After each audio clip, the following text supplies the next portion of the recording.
Olá, queridos, tudo bem? Eu espero que sim, que vocês estejam todos bem, na paz e na graça do Senhor Jesus. Estou muito feliz, nós estamos aqui chegando à nossa 9ª aula da Escola de Servos, né?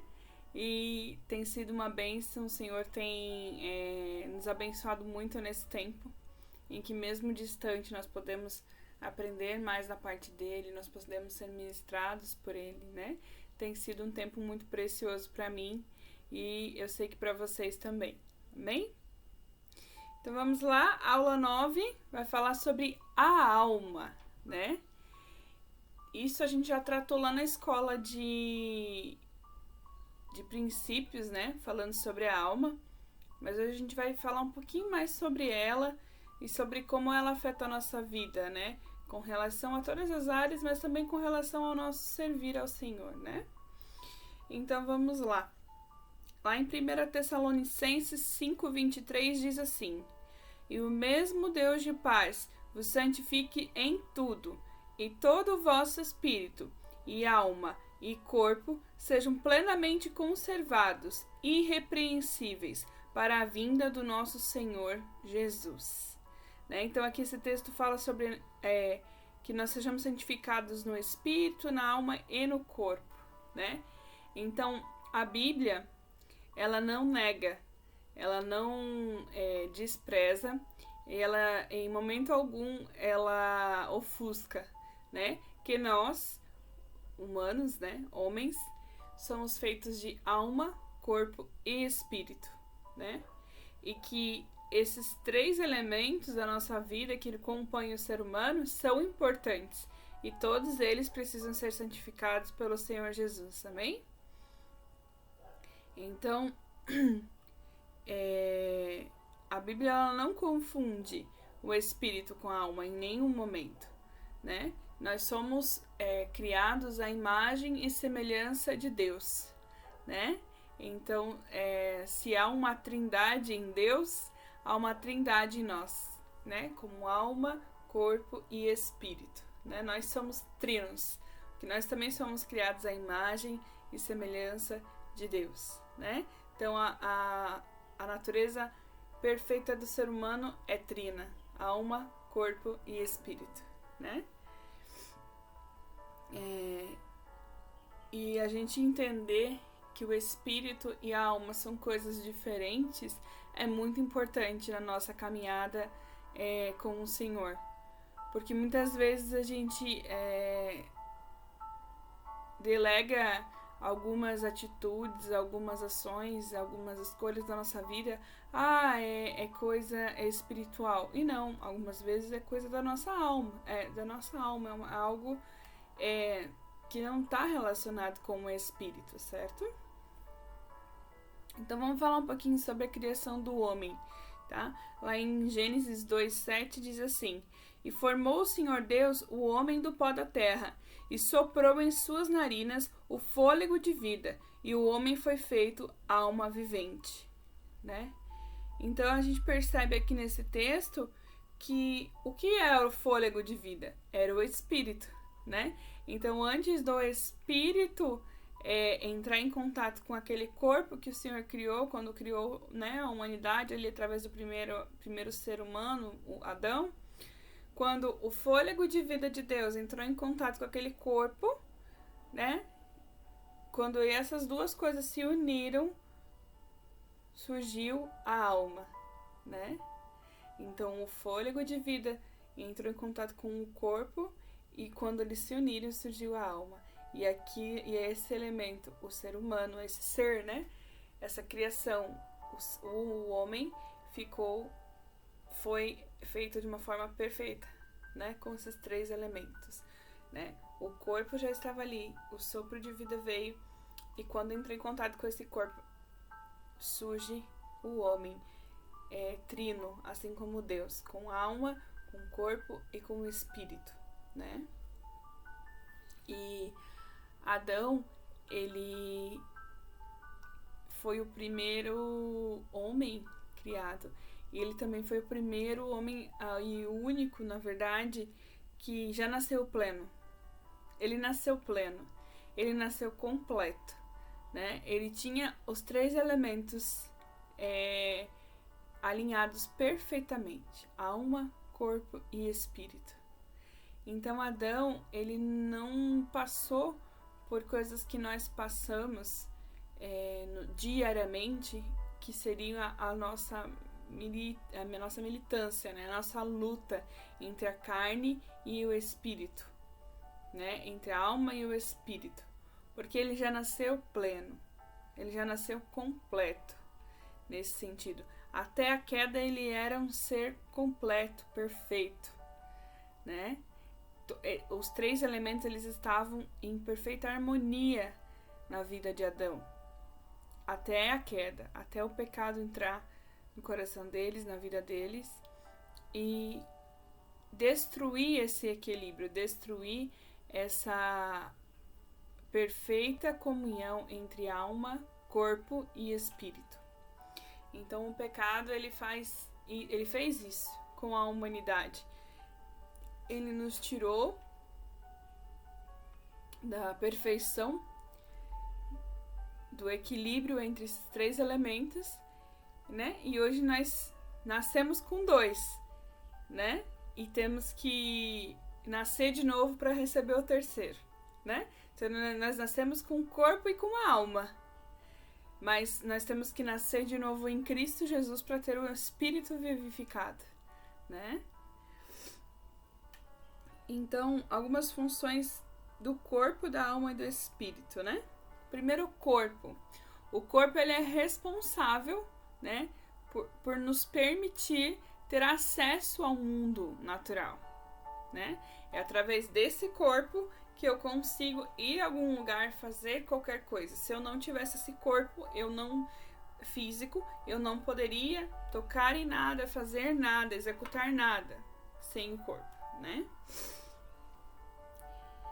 E a alma, ela compreende o nosso intelecto e as nossas emoções, né? Então é através da alma que eu penso, que eu raciocino, que eu faço as minhas escolhas e que eu sinto determinadas coisas, ou amor, ou raiva, ou ódio, ou seja qual for o sentimento. É através da minha alma que eu posso fazer isso, que eu posso pensar, que eu posso aprender, que eu posso obter sabedoria e que eu posso sentir, né? Seja qual for o sentimento. Então a alma, ela possui livre arbítrio e ela é capaz de tomar decisões relacionadas com o meio em que ela se encontra. Ela busca no Espírito aquilo que recebeu do Espírito Santo e depois se aperfeiçoa e transmite ao corpo aquilo que ela recebeu. Então o poder da alma é muito grande. Como o espírito e o corpo são unidos nela, ela se torna o centro da personalidade e de influência do homem. Como sede da personalidade, é nela que se acham a vontade, o intelecto e as emoções. E ela fica no meio e exercita seu poder para discernir e decidir quem deve reinar, o mundo espiritual ou o mundo natural, né? Então a gente percebe que a alma, ela é responsável por definir quem vai reinar sobre a nossa vida. Se é o mundo espiritual ou se é o mundo natural, né? Então, como é importante a alma dentro do processo de como nós vamos viver a nossa vida, né? E a alma, ela é capaz de sentir e capaz de raciocinar, de refletir, né? Então, se nós alimentarmos a nossa alma com coisas boas, com coisas relacionadas ao reino dos céus, a nossa alma vai pender a tomar atitudes que nos levem a ser reinados pelo mundo espiritual. Mas se nós alimentarmos a nossa alma com coisas desse mundo, ela vai pender a permitir que quem reine em nossa vida seja o mundo natural, né? Então a alma, apesar de nós somos trinos, né? Corpo, alma e espírito, mas a nossa alma ela também é trina. Ela também é composta por três faculdades, 3 elementos, né? E seria a vontade, a mente e a emoção, né? A vontade é o que nos permite tomar decisões, né? A mente é o que cedia aos nossos pensamentos, os nossos raciocínios, né?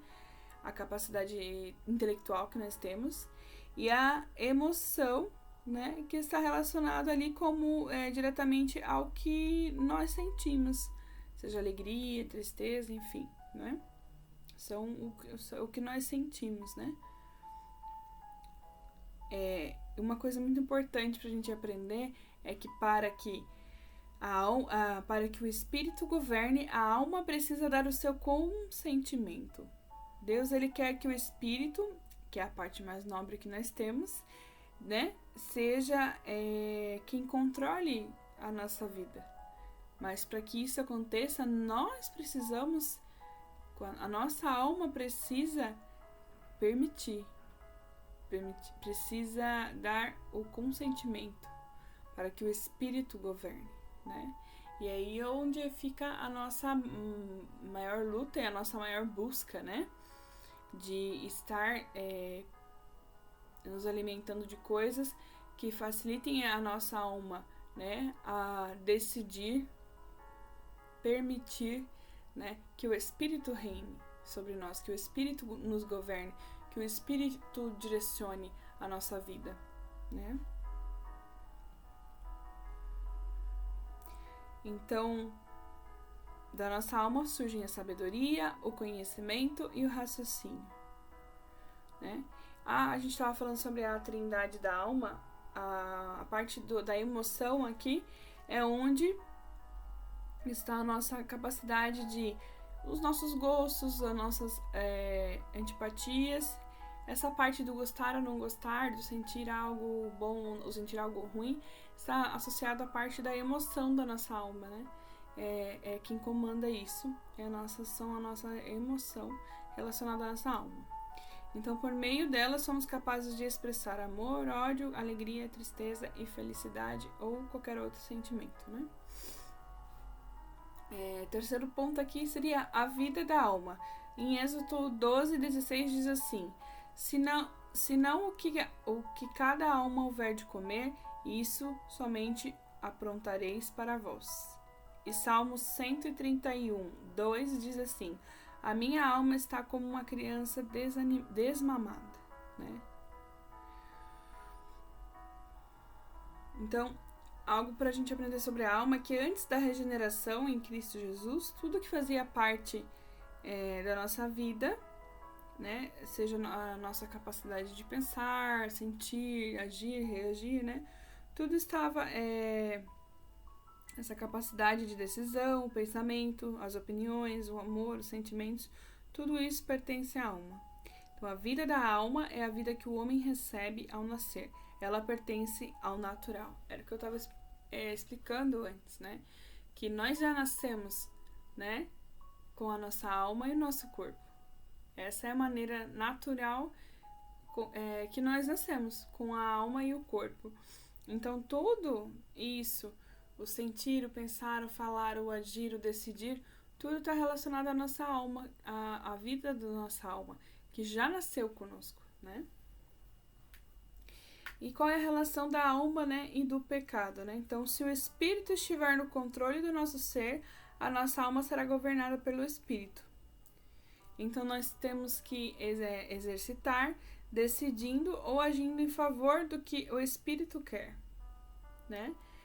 De outro modo, né, se o pecado estiver reinando em nosso corpo, a alma será seduzida pelo pecado e usará a vontade para decidir ou agir segundo o pecado deseja, né?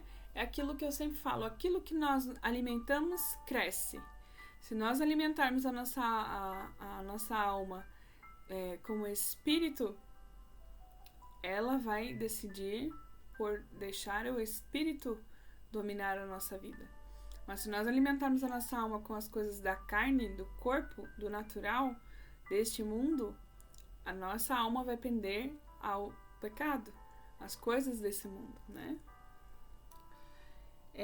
o quinto ponto fala sobre o cristão da alma, né? Então, a cruz, o sacrifício da cruz de Jesus, ele resolveu alguns problemas com relação a essa questão de nós nascermos, né? Sem o Espírito e tudo mais. Então, o sacrifício da cruz, ele transformou a nossa natureza, né? Ele resolveu o problema da nossa natureza pecaminosa, né? Que antes já estava fadada ao inferno.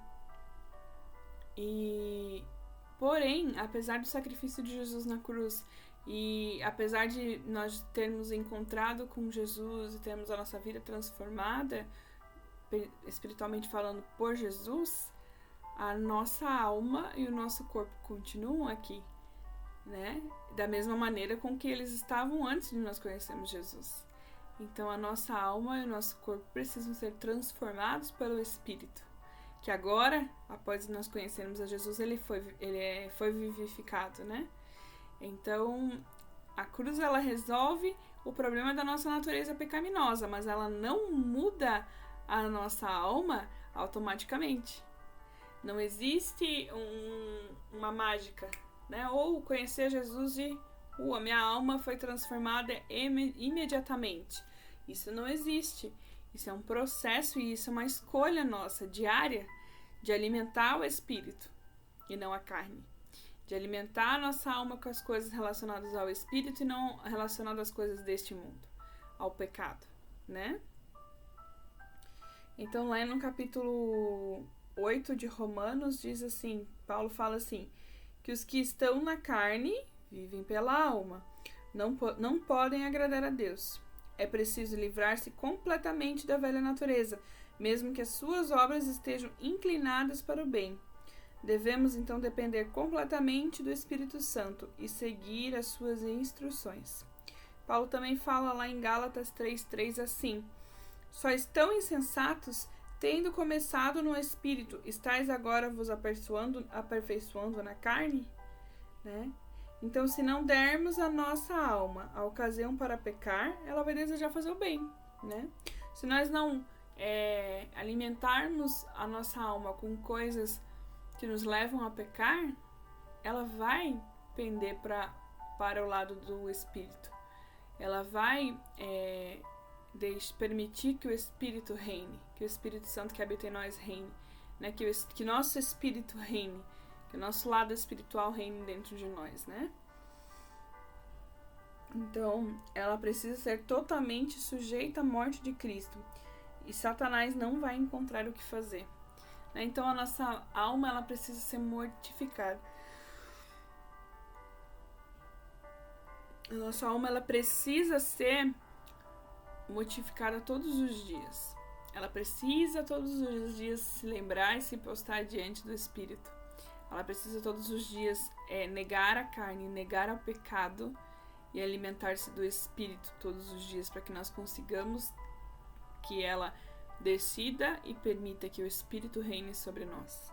Né? Quais os perigos que nós enfrentamos quando nós optamos por viver pela carne? Né? Então é por meio da cruz que Deus trata com a velha criatura. Não podemos nos aproximar da cruz buscando apenas salvação. Depois de aceitarmos pela fé o Senhor Jesus como nosso Salvador pessoal, o Espírito Santo nos levará a desejar a experiência da morte conjunta com Cristo.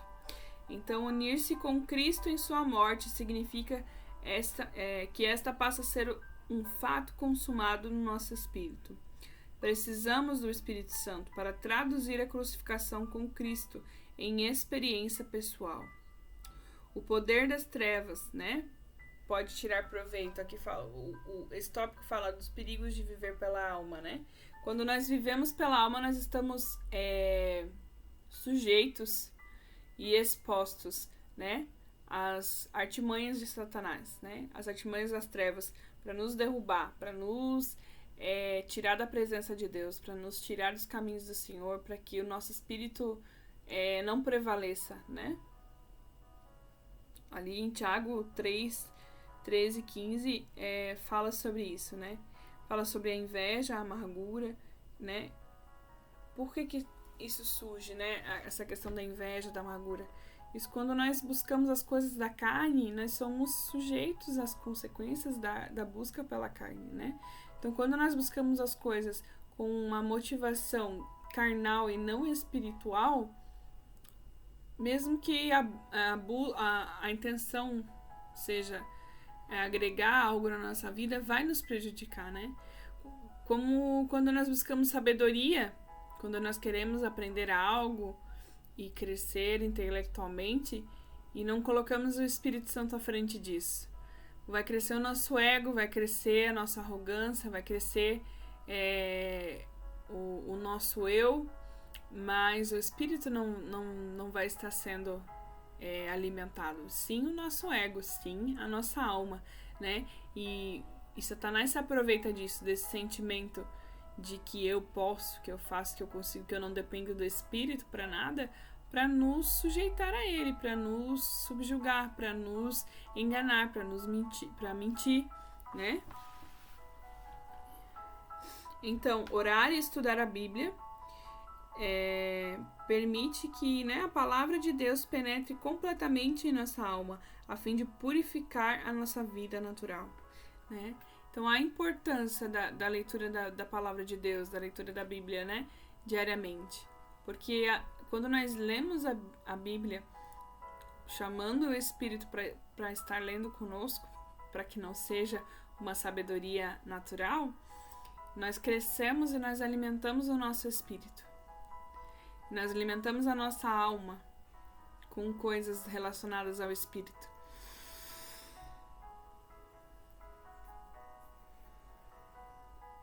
Né? Então, agora que vocês purificaram as suas vidas pela obediência à verdade. 1 Pedro 1, 22. Né? Então, a palavra de Deus, ela é um manual, ela é um direcionamento para a nossa vida. Ela transforma a nossa vida, ela nos dá sabedoria, né? Ela nos dá discernimento acerca das coisas espirituais, né? E tá ali, é só a gente buscar, né?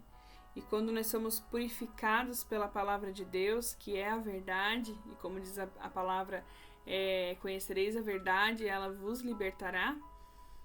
Nós somos libertos quando nós buscamos ao Senhor, quando nós lemos a palavra de Deus e deixamos o Espírito Santo ministrar no nosso coração aquilo que nós estamos buscando, aquilo que nós estamos lendo, né? Nós somos purificados através da leitura e da busca da palavra de Deus, né? Então nós temos que usar esse artifício para que nós possamos crescer e romper em fé, para que nós possamos crescer espiritualmente, ter maturidade espiritual.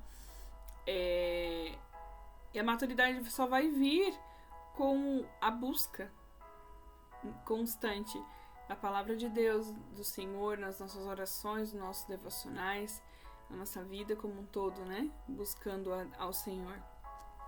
Sem isso, de culto de domingo a culto de domingo, nós não vamos crescer espiritualmente e ter maturidade. Não estou dizendo que não é importante, é muito importante congregarmos como corpo de Cristo, estarmos ali unidos, né, em unidade com um único propósito, que é adorar o Senhor, que é buscar o Senhor. Porém, a nossa busca individual é extremamente importante. A nossa busca individual é o que vai fortalecer o nosso espírito para que ele possa sobrepor a nossa carne e a nossa alma, né? O outro ponto fala sobre a atitude do cristão, né? Qual que é a diferença entre um cristão e um não cristão? O cristão, todo milagre, todo prodígio que acontece na vida de um cristão, ele está relacionado a Deus, ele está relacionado ao Espírito Santo de Deus, agindo em nós. Nada do que acontece de sobrenatural na nossa vida é porque nós temos superpoderes, é porque nós somos super-humanos ou algo assim. Não, tudo que acontece de sobrenatural na nossa vida é pelo poder de Deus, pelo poder do Espírito Santo que habita em nós, né? Pelo poder do Senhor, não por nós mesmos. E as pessoas que não são cristãs, que não conhecem a Cristo, às vezes até acontecem coisas sobrenaturais com elas, mas elas não estão relacionadas ao Espírito Santo de Deus. Às vezes Satanás ele usa dessa armadilha, engana as pessoas, faz com que coisas não explicáveis naturalmente aconteçam na vida delas, para enganar, né? Para que elas venham a se prostrar diante dele, para que elas venham adorar a ele, para que elas venham idolatrar a outros deuses, né? Então, essa é uma armadilha muito grande de Satanás com relação a isso na nossa alma, né? Porque a nossa alma tá vendo que tem uma coisa diferente acontecendo. Então, se o nosso espírito não está fortalecido para dar a sabedoria, o discernimento do que está acontecendo ao nosso redor, nós podemos ser enganados, né? As pessoas que não conhecem a palavra de Deus, que não conhecem a Deus, que não foram transformados pelo Senhor, renovados a sua mente através da palavra de Deus, podem ser enganados por isso, né?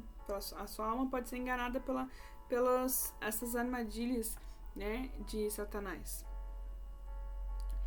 Então nós estamos nos aproximando de um tempo de grande apostasia, e Satanás está utilizando o poder da alma a fim de servir um substituto para o Evangelho de Deus e seu poder. Os filhos de Deus só podem ser protegidos pelo conhecimento da diferença entre o espírito e a alma. Então, olha só, os filhos de Deus só podem ser protegidos pelo conhecimento da diferença entre o espírito e a alma. Olha só, se nós não fizermos essa separação, essa distinção entre o que nós estamos fazendo, se é espiritual ou se é algo da nossa alma, nós estaremos à mercê, né, dos enganos e das investidas de Satanás do mundo das trevas, né? Nós temos que entender, nós temos que ter esse conhecimento. Isso que está acontecendo é natural? É algo relacionado a minhas escolhas, a minha alma? Ou não? Isso que está acontecendo é espiritual. Então eu tenho que me posicionar de tal maneira. Nós temos que ter esse entendimento e esse conhecimento, né? Isso só vai vir buscando a palavra de Deus, buscando mais de Deus, né?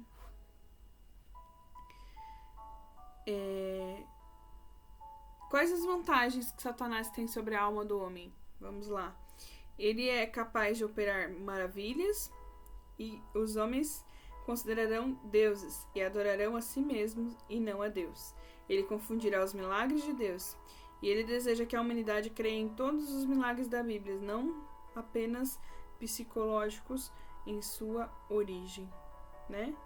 Então, Satanás, ele faz na nossa alma o que ele faz de melhor, e que é a única coisa que ele tem poder para fazer, que é enganar, que é mentir, né? E quando nós não temos um entendimento, um conhecimento com relação à alma e espírito, ao natural e ao espiritual, nós somos iludidos, enganados por ele, né? Ele distorce a verdade bíblica, ele distorce os milagres, ele distorce aquilo que Deus fez ou né, faz na nossa vida, para que nós venhamos crer em outras coisas que não são em Deus, em pessoas, em que outras coisas fizeram aquilo que não foi Deus, mas que tem uma outra explicação que não seja Deus, né? Ele quer tirar o crédito de Deus sobre os milagres, sobre os prodígios, para que a gente não venha mais acreditar e não venha mais a ter fé, né?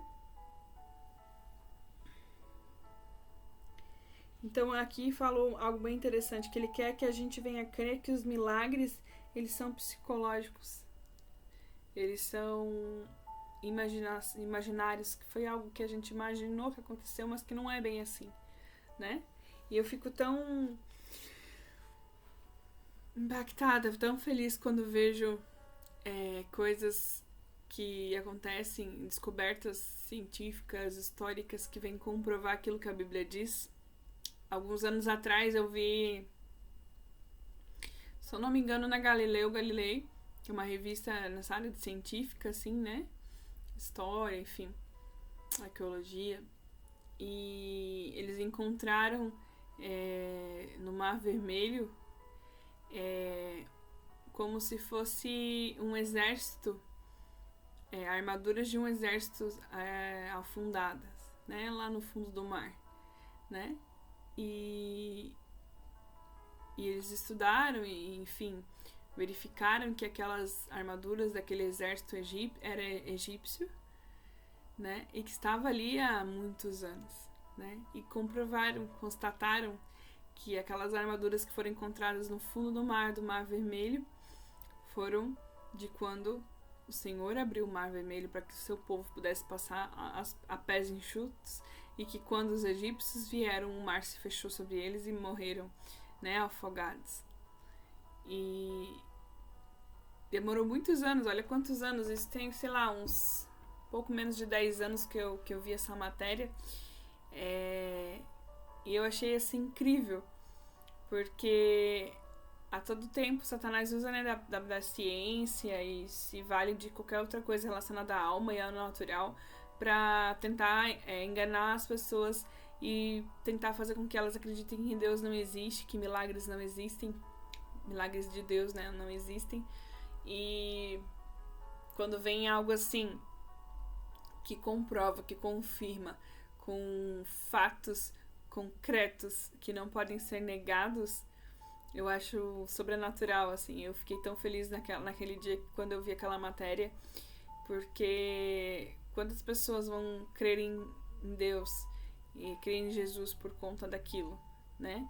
Quando o natural e o espiritual foram confrontados e realmente aconteceu, e as pessoas vão ver que realmente aquilo aconteceu, né? Quantas pessoas podem ter se convertido naquele momento ao ler aquela matéria, né? Então, continuando aqui, o último ponto, quando o servo trabalha na força da alma. Aqui é o último ponto e é o que está bem relacionado a nós, né, como servos do Senhor Jesus, né? Então, como o servo ele se relaciona com relação à alma, né? Então, se uma obra é feita pela força da alma, é necessário que se empregue muita energia e inúmeros métodos para, né, que consiga fazer algo. Então, para nós como servos de Deus, a grande diferença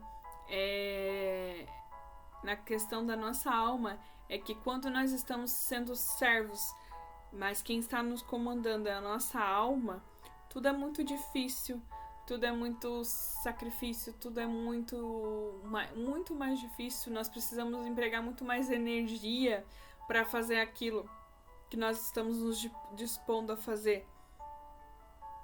Mas quando nós estamos sendo controlados e reinados pelo nosso Espírito, pelo Espírito Santo de Deus que habita em nós, tudo fica mais leve, tudo fica mais fácil, né? Tudo acontece de uma forma